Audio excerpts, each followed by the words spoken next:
gaman að fá þig heimsókn. Takk fyrir það.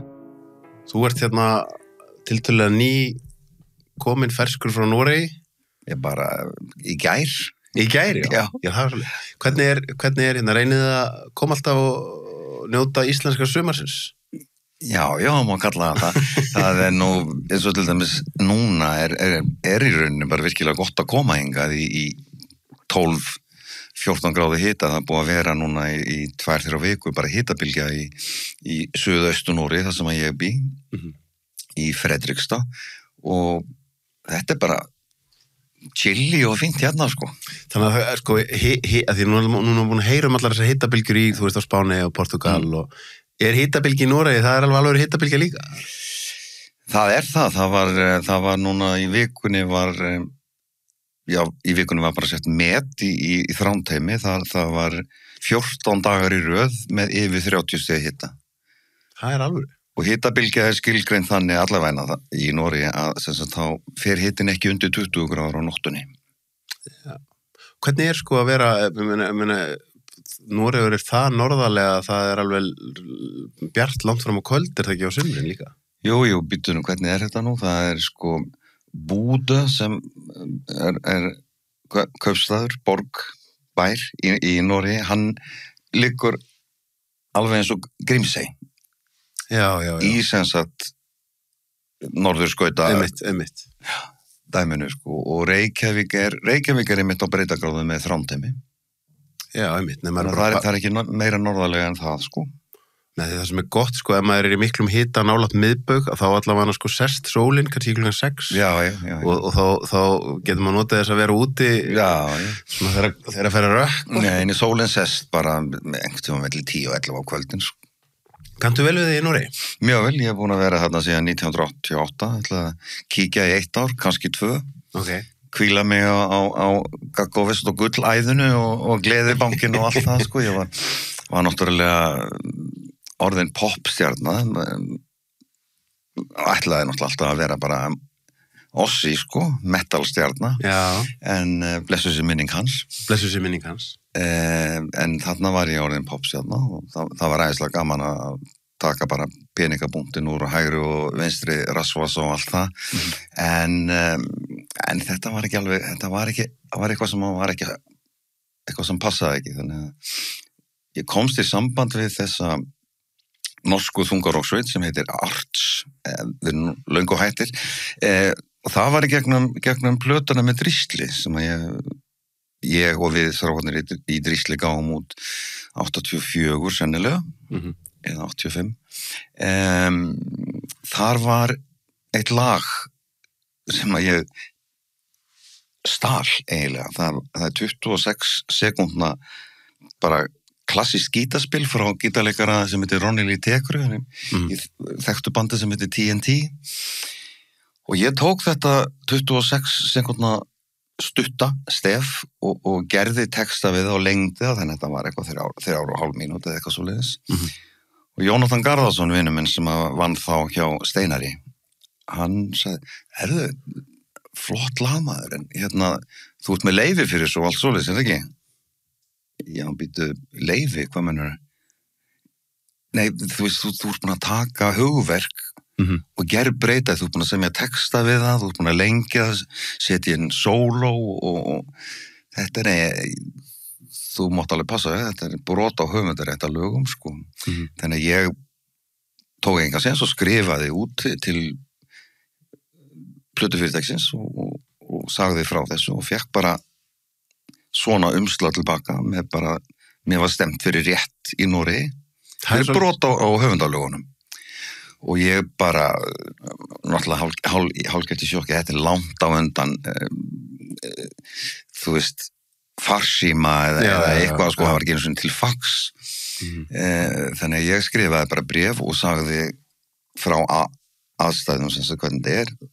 Við værum búin að prenta 1000 plötur og það selst nú sennilega ekki, þannig að þetta er ekki neitt stór mál, sko, og Ronny Tekru, eða Rolf Ågrim, sem hann heitir nú eiginlega, hann getur fengið bara öll stefgjöld af þessu, bæði fyrir lagið sitt og fyrir texta sem ég gerði, og þá settlaði þetta nú bara án þess að ég þyrfti að fljúa í einhvern réttasæl í Noregi. En þetta barst sem sagt hljómsveitinni Arts, þeir ráku augun í þetta þegar það var skrifað þetta í einhverju metal magazín hann úti og þannig bara æxluðu slutinir og ég spurði Helgu konuna mína, það er verið að bjóða mér í alvöru samstarf, erum við eitthvað til í að flytja til Noregs í 1 eða 2 ár? Já, við gerum það svo. Það var orðið svolítið svona. Hvenær er þetta? Þetta er sem sagt, við flytjum við erum komið til Noregs 3. september 88. 88, þú erum að vera þarna síðan? Já, sem sagt rúma hálfa ævina er ég búin að vera í Noregi, þetta átti að vera einhver smá skreppur. Hvað er það sem að, sko, að því að nú hef ég alveg verið nokkru sinnum í Noregi og ég verið talsvert líki í Danmörku og svona, en ég var ekki búið þar. Nei. Og ekki verið við langan tíma, en mér finnst svona eins og margir tali það séu ákveðnu hlutir talsvert betri þar heldur en á Íslandi og eitt að því sé mitt einhvern veginn svona meiri balans milli vinnutíma og frítíma. Þannig að það sé svona, þú veist, meira vinnubrjálaði á Íslandi og streita og svo er náttúrulega Noregur ríkt samfélag. Já, það er sko, þetta er svolítið skrítið, sko, fyrir að fyrsta, þegar við flytjum út þarna í september 88, þá sá maður greinilega þennan mun.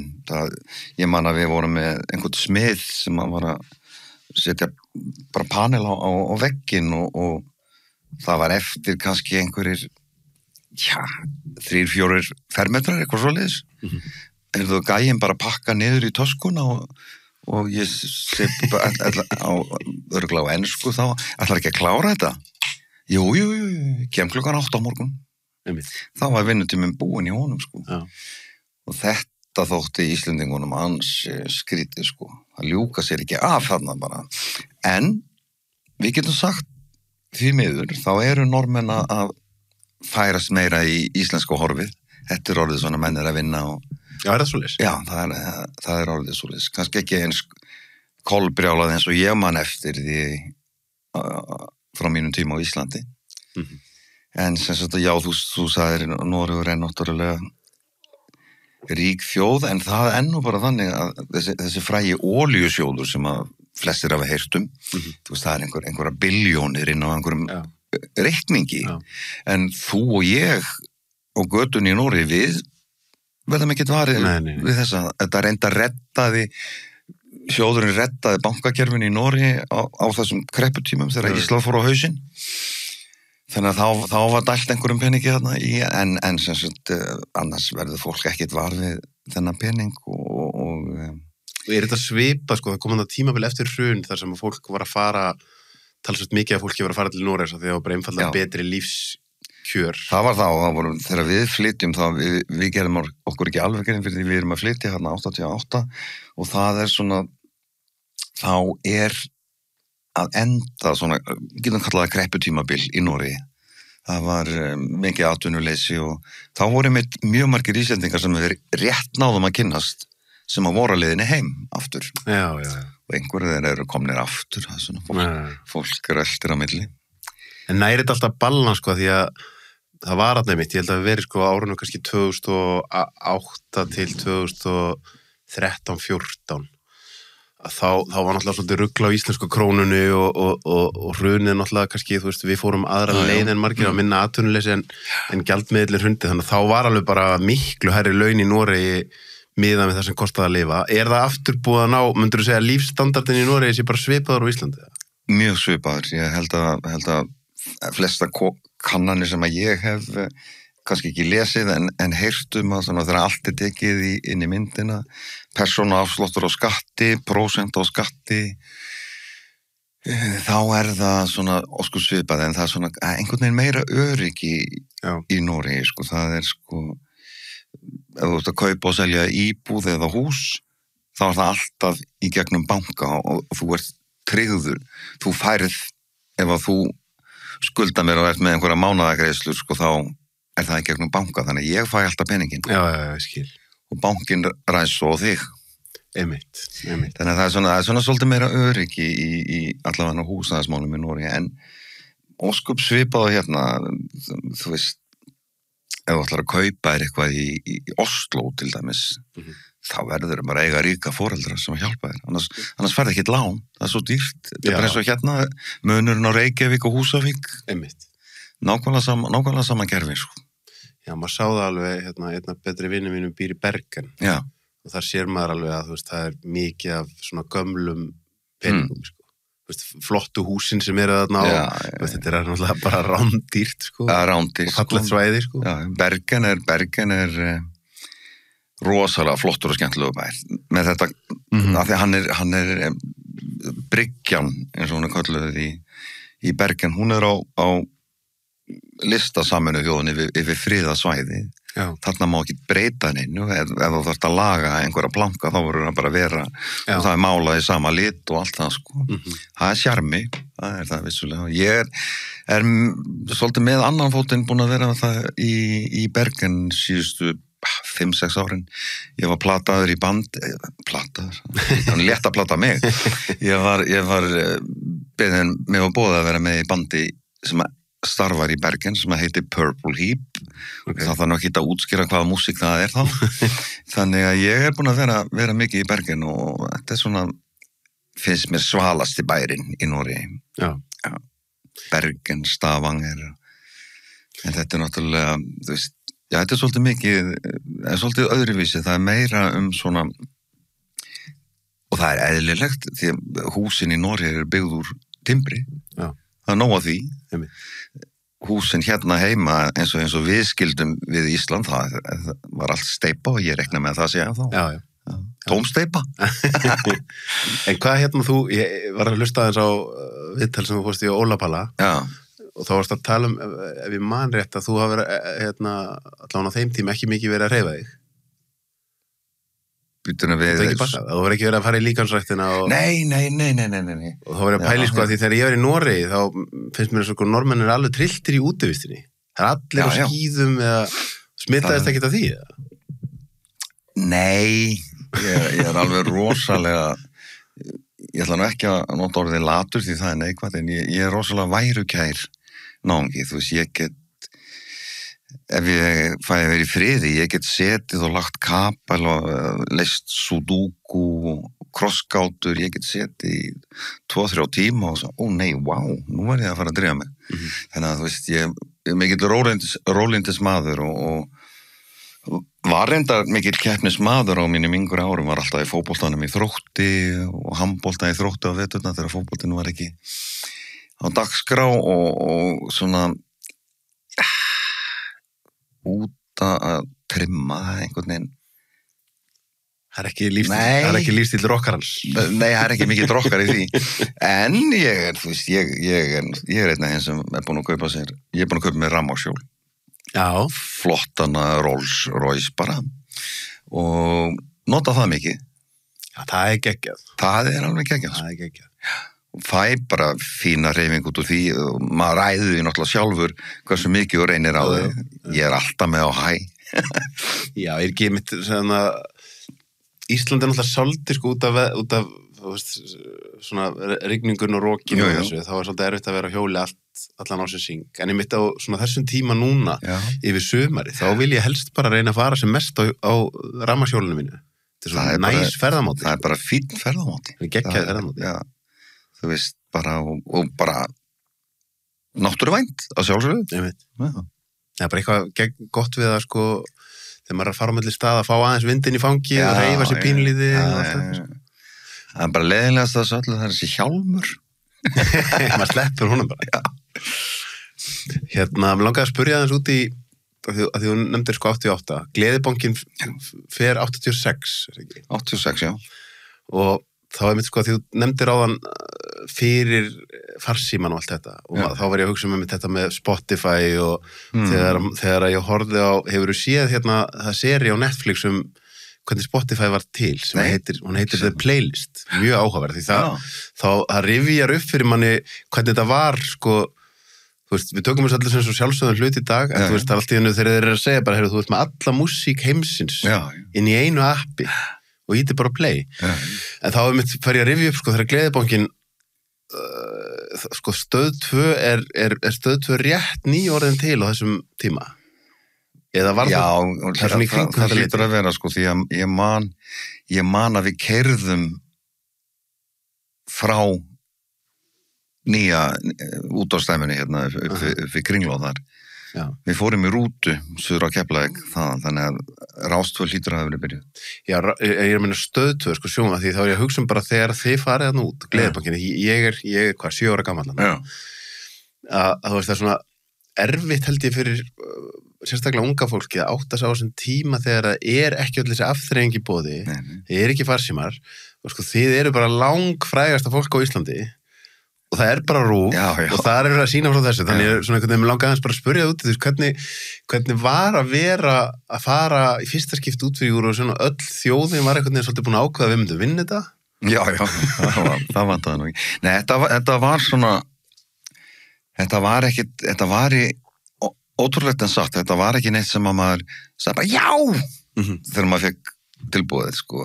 Fyrir að fyrsta þá var haldin undankeppni og menn voru að halda svolítið vel í þessa hefð og það reglur sem voru þetta er lagakeppni ekki flytjandakeppni var þá allavega þannig að það voru flutt þarna man ég hvort það var 10 að 12 lög þar sem að ég man að ég söng og Pálmi söng, Bjöggi söng og var það Ragga Gísli eða var það hún Erna frá Akureyri, ég manna það ekki alveg svakalega maður hún glemin en þarna ég var að syngja 3 lög og Pálmi 3 lög og aðrir 3 lög og Pálmi vinnur svo þessa keppni og þá kemur í ljós lagahöfundur Magnús Eiríksson þannig að hannilega sé þá þurfti ég smá tíma til að hugsa mig að því að sjónvarpið þetta var fyrsta skipti Íslandi með sjónvarpið vildi ekki leggja þetta á herðar eins manns að axla þessa ábyrgð þannig að það var búið til þetta tríó Icy það sem að Helga og ég fengum tilboð fengum þarna bara góð laun 3 mánaða laun frá RÚV til þess að taka þátt í þessu og vel að öllu staðið og svo bara, þú veist, þegar maður fór að spyrja sína nánustu, ég er búin að fá tilboð hérna þetta. Hvað? Auðvitað ferðu? Er eitthvað að þér? Þannig að þetta endaði með því að maður fór og það er eins og sagði það bara varð allt brjálað á Íslandi. Allir fataskápar, skóhillur, allt fylltist, fólk ringdi bara í okkur og hérna, eru þið ekki tilbúin að vera í þessu og í þessum skóm, í þessum jakka ég sagði að hann alltaf sjónvarpið ræður hvernig við erum í á sviði en ég náttúrulega þarf einhver full að labbi þannig að við vorum bara að fá þarna ókeypis til hægri og vinstri getum við sagt. Já, því maður getur hugsað sko, þú veist, ég oft drifið þetta upp þegar ef þú segir við fólk erlendi sko að það hafi verið sjónvarpsþáttur á Íslandi á tali með Hemma Gunn sem var með svona 85% áhorf í hverju viku 85-90% af þjóðinni sko að það var bara að hugsa með því bara þessi tími þegar þeir að fara að nota það er literally þú veist, Eurovision er alveg stórt núna sérstaklega á Íslandi, sérstaklega fyrir börn og svona fjölskyldu en þetta er samt kannski, hvað maður að segja, svona 30-40% af þjóðinni en þarna var þetta bara 99% sko. Það var eftir því sem ég var náttúrulega út í Bergen og taka þátt í þessu en manni skilst að götur borgarinnar voru bara tómar. Já, það var svoleiðis. Já. Þetta er náttúrulega eins og segir, þetta hefur breyst en það er samt talað ennþá að það eru 2 lönd sem að eiginlega bara skera sig úr í sambandi við áhuga á Eurovision og það er Noregur annars vegar og svo Ísland og Svíþjóð svona rétt á eftir en það er gífurlegur áhugi fyrir þessu þetta hefur breyst mikið sérstaklega með tækninni televót og allt það sko þarna sko þegar við tökum þátt 86 þá má ekki einu sinni það er enginn búin að heyra eða sjá lögin fyrir að keppninni kemur sko. Alveg rétt. Það mátti ekki spila þetta í útvarpi og ekki neitt sko. Þannig að þetta var first impression. Einmitt. Þessi þáttur er áskriftaþáttur. Inni á sölvitryggva.is fá áskrifundur aðgengi að öllum útgefnum þáttum, aukaefni og nýjum þætti í hverri viku.